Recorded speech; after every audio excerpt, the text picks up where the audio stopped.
As you probably have heard, some very big things have happened, but the biggest seems to be that the GDP just announces all the way down to 1.6%, and it's heading south. It's going to get worse.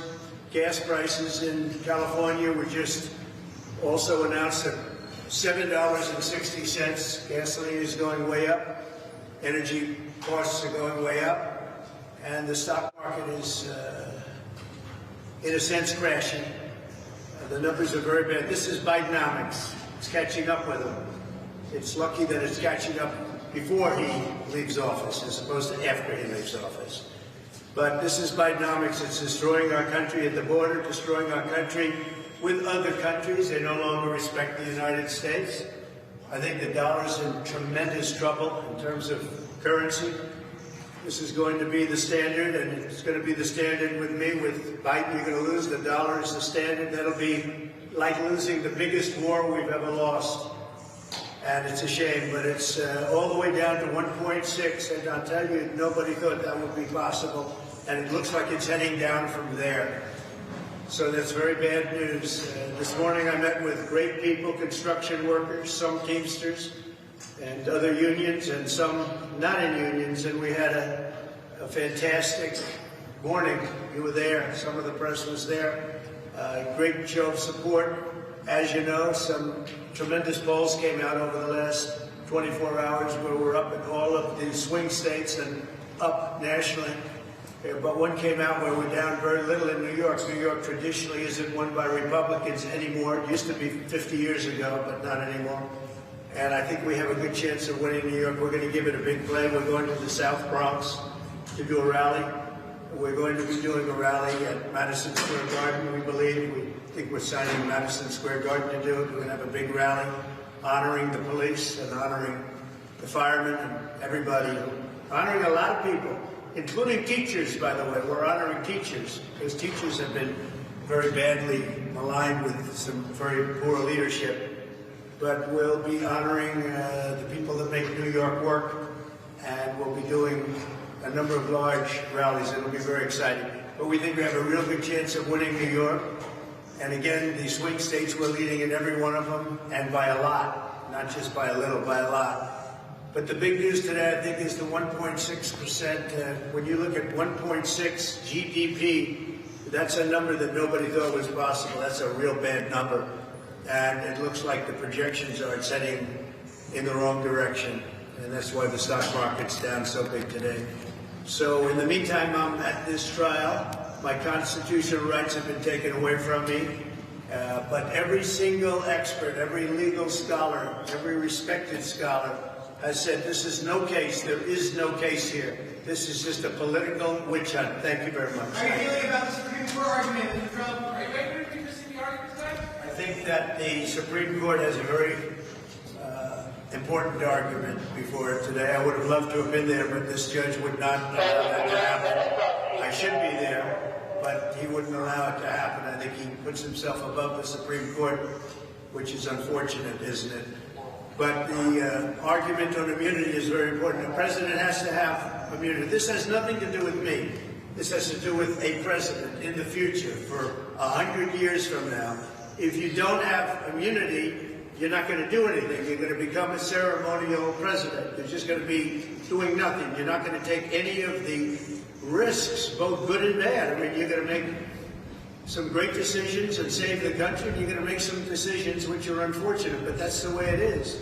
But you're not going to do anything if you don't have immunity, because otherwise you're going to be prosecuted after you leave office for doing something like going into an area, going into a country, doing lots of things that you wouldn't be doing. And we don't want a ceremonial president. We have to have a real president.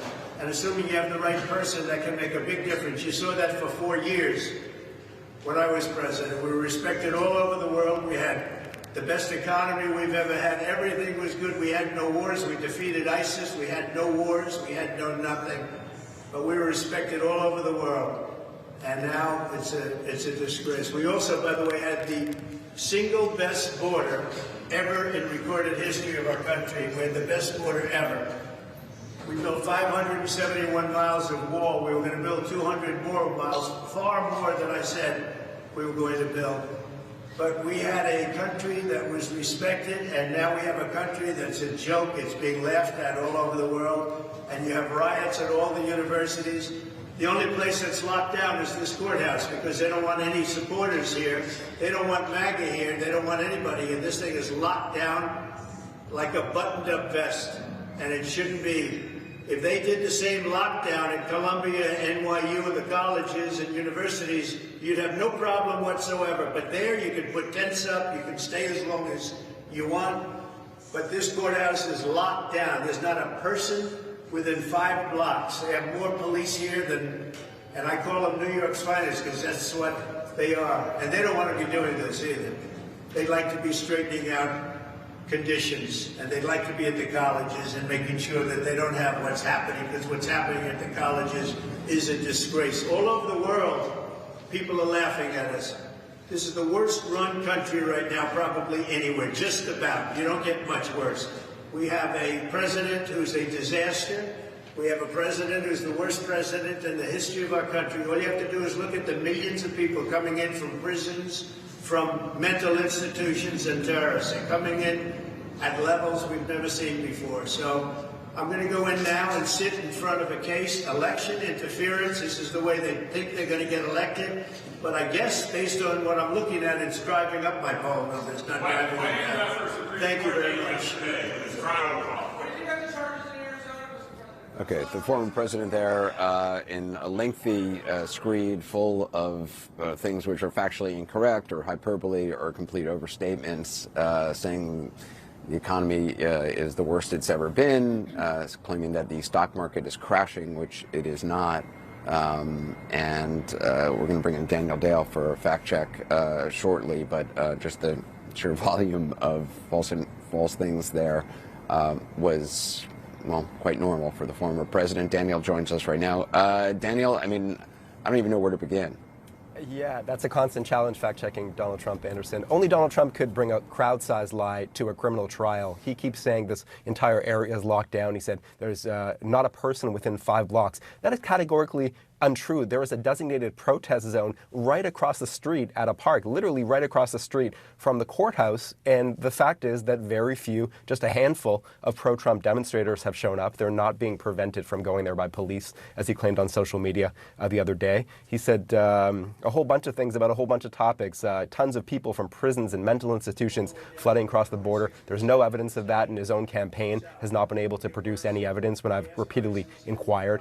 He said we built 571 miles of border wall. That's more than 100 miles exaggerated. It's 458, including much of which was replacement wall, secondary wall, rather than a new wall in unguarded areas. He said California gas prices were just announced at $7.60. That's something you hear from him a lot. There may be a station or two somewhere in California where that's true. The average, though, today is $5.41, so more than $2 off there. He also complained about the dollar crashing, as you said. Well, he also complained on social media this week that the dollar had just hit a 34-year high against the yen. So he's complaining from both ends of this. The reality is, Anderson, the dollar is significantly stronger against foreign currencies than it was when he left office. And he repeated his claim, you hear a lot from him, that we had no wars. Now, generously, you can say that he was suggesting he didn't start any wars. But as we know, he certainly presided over a number of wars. He presided over the wars in Iraq. Afghanistan did not fully withdraw U.S. troops, troops in Syria and other countries. So no wars is, at very least, a significant exaggeration.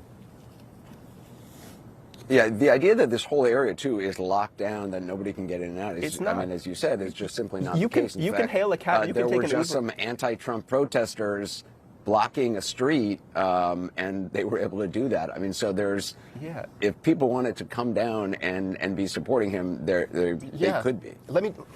Excuse me, Anderson. Let me just add, the courthouse is open to the public. If Trump supporters want to attend the trial, they can go into the courtroom if they line up early enough. You can take a taxi, an Uber, your own car to the front of the courthouse. It is not fully locked down. So he's saying this to suggest that's why we don't have this massive pro-Trump demonstration. My people can't get close, but they can get close, and they're not showing up.